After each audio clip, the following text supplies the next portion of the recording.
Sim, meus amigos, uma ótima tarde a todos vocês. Estamos no ar na Campus Party. Muito obrigado, sejam todos bem-vindos a mais essa palestra. Espero que todos vocês estejam bem, apesar de tudo, né? Apesar dessa loucura que tem sido a pandemia. E serei sua companhia nos próximos minutos. Vou falar de conteúdo nerd, uma coisa bem legal, que pelo menos vou vamos estar tentando passar algumas informações interessantes a todos vocês. Eu me chamo Carlos Praz, do Poltrona Geek, também do Tambaqui Nerd, e a partir de agora vamos ser a companhia. Eu queria falar com vocês e dar o pontapé inicial sobre o conteúdo, né? Porque muitas pessoas acabam confundindo gosto com conteúdo. E aí você acaba tendo que fazer uma diferenciação a partir disso. Então, vou fazer isso agora.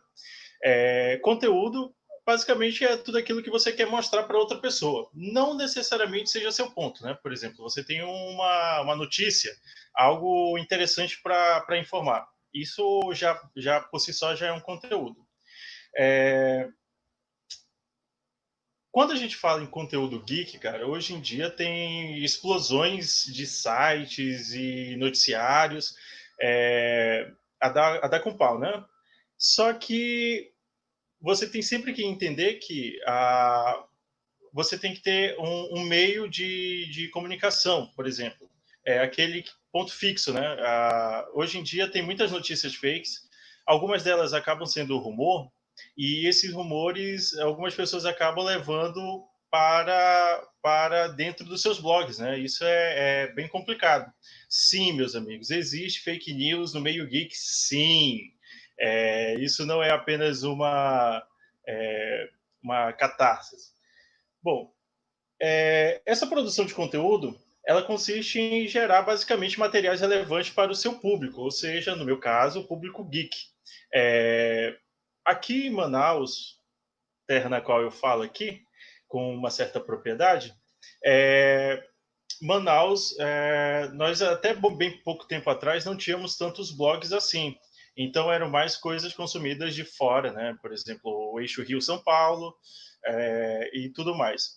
Só que nos últimos 5, 6 anos, essa procura tem aumentado. Então o pessoal acabou desenvolvendo alguns bons projetos aqui na Terrinha Baré. A partir desse desenvolvimento, surgiram o boom, né? Porque teve muitas pessoas que acabaram saindo do seu nicho. Era uma coisa que a gente até estava comentando, a gente do Tambaqui, do Poltrona, comentando isso porque meio que a gente acabou saindo de um nicho propriamente dito e virando pop, né? Porque hoje cultura geek também é muito relacionada à cultura pop. É, como veio esse boom? Esse boom partiu das redes sociais, porque muitas das vezes você não conseguia colocar, por exemplo, um blog, alimentar ele diariamente, né? Então, as redes sociais acabaram fazendo uma intervenção muito boa quanto a isso. Então, foi o principal meio de comunicação, tanto por parte de quem estava escrevendo, como da parte de quem estava lendo, quem estava digerindo todo esse processo. Pois bem, a partir das redes sociais, as pessoas começaram a ficar mais conectadas. Isso conectou também Manaus ao resto do Brasil, ou seja, todo mundo que estava com a informação também fazia parte desse informativo a partir, por exemplo, de um telefone celular. Você poderia dar um informativo sem necessariamente estar num computador fixo, né? Você poderia fazer essa transmissão a partir de um celular. Esse aqui é o meu. É, o que eu acho interessante nesse meio de comunicação? Além da velocidade, que isso é inegável, você querer contestar a velocidade da informação, hoje em dia você não tem mais controle, né? Você coloca na internet, por exemplo, hoje já tivemos a informação de que o Batman do Matt Reeves vai virar série. A partir daí, nós temos essa informação foi há 6 horas atrás. saiu na revista virtual Empire, no modo virtual da Empire. E isso tomou uma proporção que em 6 horas já tinha chego em Manaus, já tinha chego em todas as partes na qual das pessoas que tinham celular ou qualquer outro meio que pudesse fazer acesso através das redes sociais. Então, as redes sociais também ajudaram muito esse crescimento, esse desenvolvimento, sobretudo de conteúdo. Quando a gente fala em desenvolvimento de conteúdo, é meio complicado, porque não é, como eu falei lá no início, né? Não é questão de gosto, porque gosto, cada um tem a sua informação, né? O que eu gostaria de frisar nesse momento? Algum tempo atrás, eu fiz uma crítica, por exemplo, do Aladdin. E essa crítica, eu gostei do filme Aladdin, vi muitas coisas legais e tudo mais, mas a partir do momento que eu lancei a crítica no Poltrona Geek, veio um monte de gente assim, cara, não concordo nada com a sua ideia e tudo mais.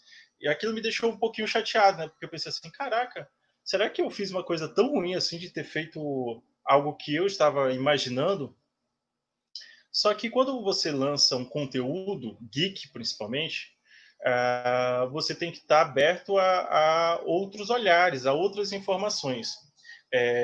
Apesar de eu ter gostado bastante do Aladdin, tiveram algumas coisas que me deixaram descontente. E por mais complicado que seja a forma da pessoa me informar, que aqui a visão dela era completamente diferente da minha, foi algo bem interessante, porque aquilo era o feedback. Aquilo ali era uma forma de dizer, olha, Carlos, estou gostando, mas não é bem assim. Quando você faz um conteúdo geek, você tem que estar aberto a esse tipo de situações. Porque, querendo ou não, você vai se moldando a partir disso. Mais recentemente, para o Tambaqui Nerd, eu fiz um artigo, juntamente com a minha amiga de Tambaqui, a Thalissa, sobre os 61 anos de Stonewall. E aí veio um monte de gente mandando algumas mensagens para mim, algumas dizendo, pô, bacana, gostei que só da matéria. Gente, gostei que só é uma linguagem bem aqui, tá? Bem daqui de Manaus mesmo. Cara, gostei que só da tua matéria e tudo mais, mas teve uma pessoa que mandou assim, Carlos, matéria não gostei muito não. Aí eu disse assim, por que você não gostou? Você deveria ter entrado mais em contexto histórico, em contexto social, você apenas não conseguiu prolongar muito. Eu fiquei pensando assim, caramba. A partir do momento que você recebe esse feedback, não necessariamente você tem que levar aquilo por um lado ruim da situação. Toda vez que você coloca uma informação no seu blog, no seu Instagram, no seu Facebook, você quer que aquela mensagem chegue ao máximo de pessoas possíveis. E querendo que você alcance o máximo de pessoas possível, você está, sim, sujeito a, por exemplo, receber esse tipo de chegada, né? Esse tipo de chamada de atenção. E aí depois eu comecei a entender assim que a partir do momento que você lança algum post, alguma postagem, seja o que for, aquilo deixa de ser seu e passa a ser de um nicho, de uma quantidade de pessoas. Elas vão gostar do seu trabalho ou não, mas você jamais deve baixar a cabeça por isso. Aí vem uma coisa interessante que eu queria compartilhar com vocês. Toda vez que vocês forem fazer algum tipo de conteúdo, eu puxo mais por mim, tá, gente? Quando eu estou escrevendo conteúdo geek, eu procuro sempre estudar sobre aquilo. Por exemplo, eu sou Marvete, e isso eu nunca nego, em nada, minhas lives, minhas situações todas, eu nunca nego que eu sou Marvete. Mas tem pessoas que levam isso para o lado ruim. Nossa, você é Marvete, você nunca vai conseguir assistir uma série, por exemplo, da DC, você não consegue ver filmes do Snyder e tal. Bom, eu até assisto, inclusive, geralmente eu as estreias dos filmes, independentemente deles de quais sejam. E eu vou sempre de coração aberto. Só que algumas pessoas elas não conseguem compreender isso. E toda vez que eu vou escrever sobre a DC, eu tenho que estudar muito mais. Ah, obrigado. E eu acabo tendo que estudar muito mais do que, por exemplo, para Marvel. Porque para Marvel já é bem intuitivo. Eu consigo sentar, pensar no personagem e escrever tranquilamente sobre ele. Então, uma dica que eu daria para quem está iniciando o conteúdo, seja geek, seja de culinária, seja de qualquer coisa que for, estude muito. Ah, eu sempre faço com que a as pessoas, quando eu estou escrevendo, eu procuro sempre equilibrar. Eu escrever para as pessoas e também eu costumo equilibrar de eu querer ler aquilo. Aquilo para mim é muito interessante porque, por exemplo, eu não costumo entender que algumas pessoas vão ler, por exemplo, 6 parágrafos de uma matéria. Hoje em dia isso é quase impossível. Então, eu acho que se você, quando você estiver escrevendo, você tiver a noção de que aquele conteúdo é seu até o momento que você publicar, você vai ter um ganho muito grande. Ah, principalmente porque hoje em dia você está ali recoberto de pessoas que possam te corrigir. E quando for corrigido, não fique pensativo com relação a situações de, poxa, vou me abater e tudo mais. Pelo contrário, levante, se reinvente, faça novamente. Se é algo que você quer, algo que realmente não vai fazer mal para ninguém e é algo que você realmente é, tem intuito de fazer, vá lá, faça, tente, erre, dê-se a possibilidade de errar. Hoje em dia, por exemplo, hoje nem tanto, né? Mas antigamente antes da pandemia, né? A gente estava com cerca de muitas informações. ah, Era acerca de filmes, acerca de séries, quadrinhos, meio que a a pandemia meio que estagnou tudo isso, seja os projetos cinematográficos, seja os projetos de quadrinhos, tudo ficou parado. E aí o que, que as pessoas pensaram? Bom, como é que eu vou conseguir fazer, tipo, mandar as mensagens para as pessoas é, de um ponto de vista meu? Acho que a única que ainda continuou mantendo bem os seus conteúdos foi a Netflix, né? Mas é porque é conteúdo online, então. Mas enfim, então como é que a gente iria dar de conta disso? Porque estava tudo parado, tipo, não adiantava você colocar todo dia filme cancelado, isso já não estava mais chamando atenção. O que, que as pessoas começaram a fazer?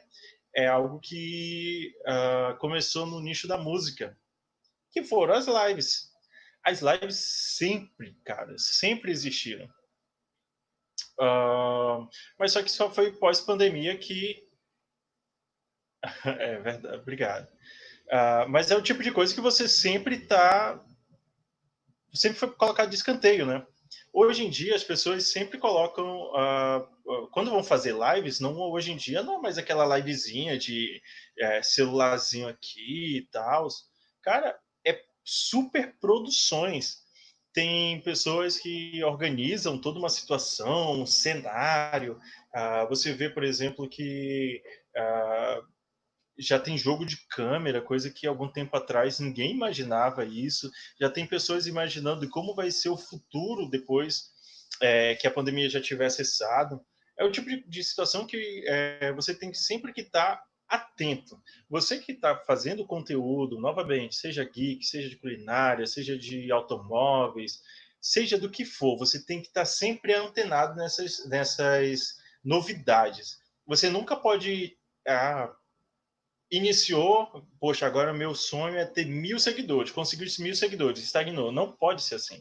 Você tem sempre que tentar inovação, tentar algo novo.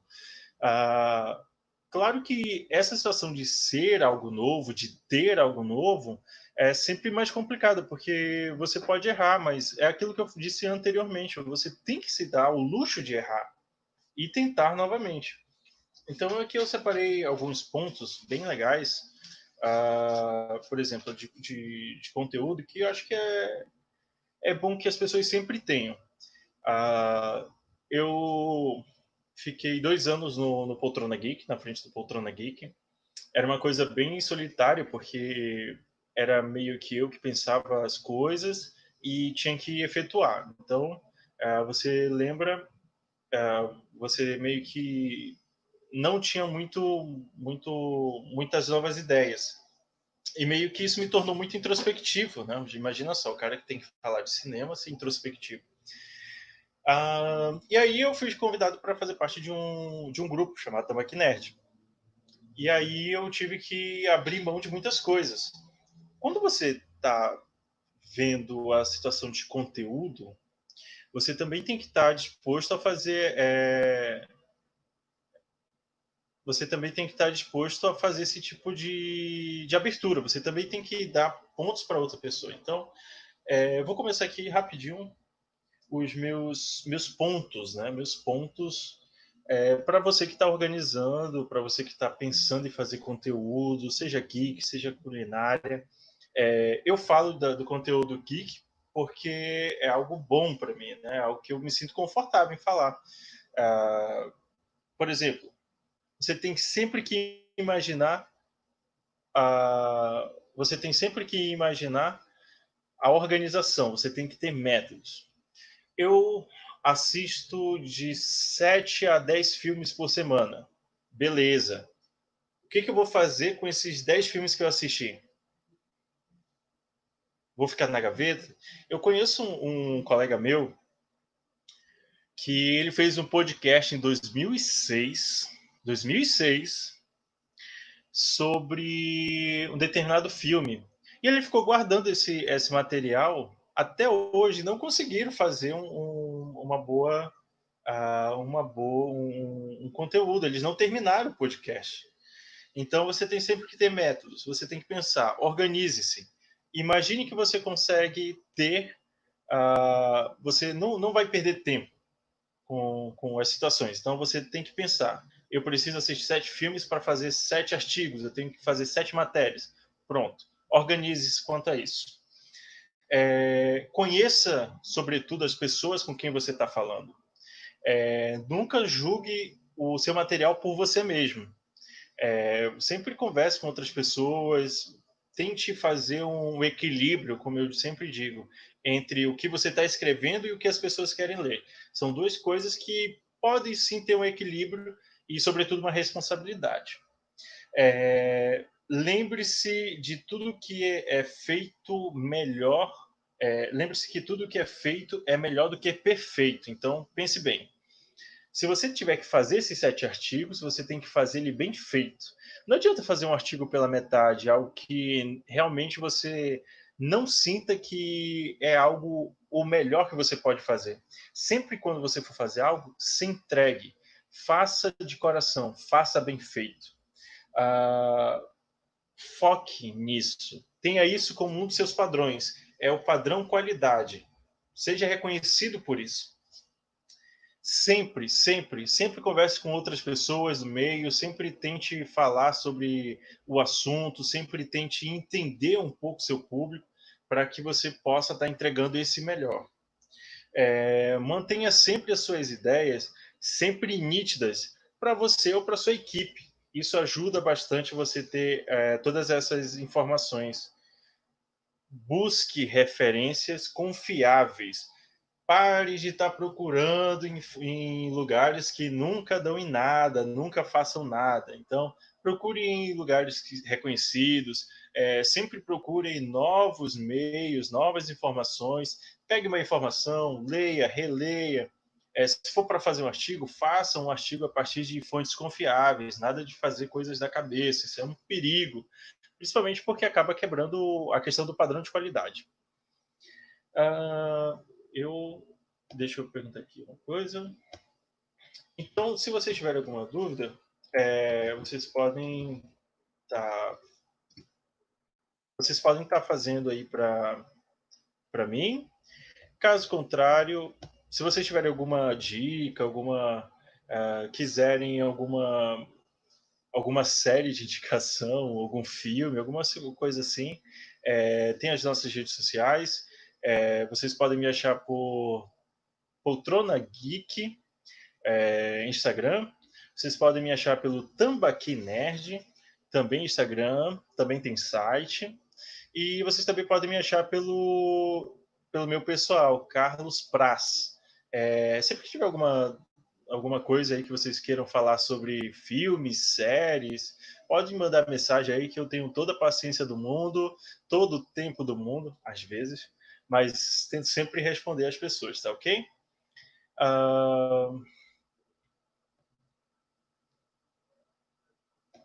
Vou dar um tempinho aí para vocês e vou tomar minha aguinha.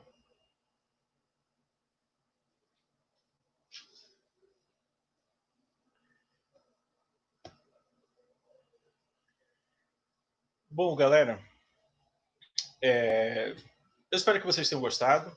Para mim, poder participar da Campus Party é sensacional. Vou aguardar a Campus Party presencial e aguardo também todos vocês para essa grande aventura. Lembrando que nós ainda teremos muito mais palestras durante todo o dia de hoje. Muito obrigado por poder participar da Campus Party. Esse evento é um evento nosso, é um evento que foi pensado para todos nós. Então, só tenho a agradecer à organização pelo convite, a vocês por terem prestigiado, e fiquem com mais daqui a pouquinho, tá bom? Muito obrigado a todos vocês e até a próxima, viu?